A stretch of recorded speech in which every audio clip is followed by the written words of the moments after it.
Paul Graham from peaknutritionandhealth.com. Today I'm going to be talking to you about weight loss and a myth out there that I hear all the time. So anytime I listen to any weight loss expert, whether it's a trainer, a doctor, or a nutritionist or dietitian on TV, and they're talking about weight loss, one of the big things they almost always mention is don't eat after 6 or 7 p.m. The logic behind this being, if you eat after 6 or 7 p.m., you won't have time to burn off those calories, so they're just going to get stored as fat.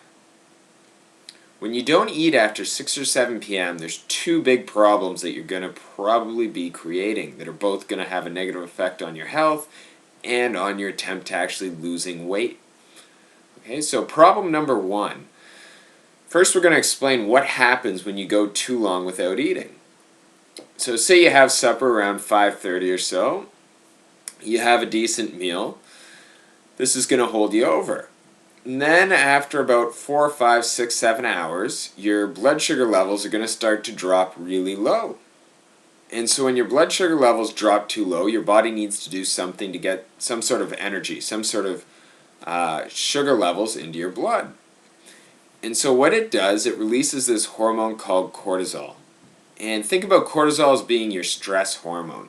Okay? And the reason it releases cortisol is, one, your body's under stress because it's gone too long without eating, and it wants to take care of getting more blood sugar. Okay? And so when cortisol gets released, one of the things that it does is it goes through this process called gluconeogenesis. Basically, that's a really fancy word that means your body, when it goes through this process and releases cortisol, will break down muscle and then convert that muscle into sugars so that your blood sugar levels can actually rise back up. So what's the problem here? Well, the problem is when your body starts to do this on a consistent basis, where every night, because you stop eating at, let's say, 5:30, 6 o'clock, usually between 1 and 3 a.m., your body will go through this process.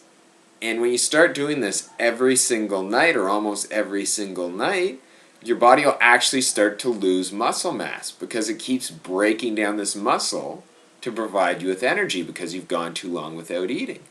And so the problem with weight loss is that as you start to break down this muscle, you'll actually start to slow your resting metabolism down. So how often do you see people who start to lose weight at the beginning of their attempt at weight loss or their new diet or their new exercise program, and then a few weeks in or a month in or 2 months in, all of a sudden their weight loss plateaus, and it doesn't seem like anything they do can actually help them to start losing weight again? A lot of the times this is because what's happening is they're breaking down this muscle, so they're slowly turning off their metabolism, and so their weight loss stops. So, obviously, big problem right there. Second big problem that happens is that when your body releases this cortisol to break down the muscle, usually, like we said, this will happen between 1 and 3 a.m. I can't tell you how many clients come in to see me, and they're waking up between 1 and 3 a.m.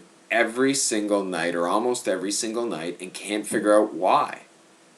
Well, when your body releases the cortisol to break down the muscle, this is signaling your body it's under stress. So guess what happens? You wake up. So if you find that you're consistently waking up between 1 and 3 a.m., it's probably because you're having problems controlling your blood sugar levels, which is oftentimes as a result of not eating for prolonged periods of time before you go to bed. So what can you do? So a big thing to do is to try to get a snack in somewhere between 30 minutes to 2 hours before bed. Different people have different metabolisms, so you're going to have to play around with this. Some people will even be okay going 3 hours before bed without eating. Just listen to your body, see how you're feeling. Are you not getting a weight loss plateau? Are you not waking up between 1 and 3 a.m.?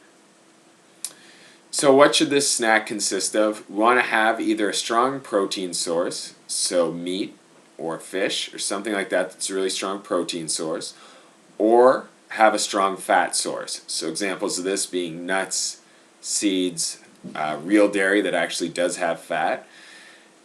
And you can have a little bit of vegetables with this as well. So something like cucumbers, celery, peppers, something like that.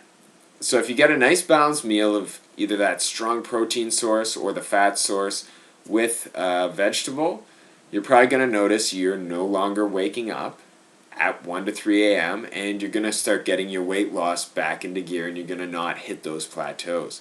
Or if you're hitting a plateau, it'll be for a different reason. For more information, check us out at www.peaknutritionandhealth.com.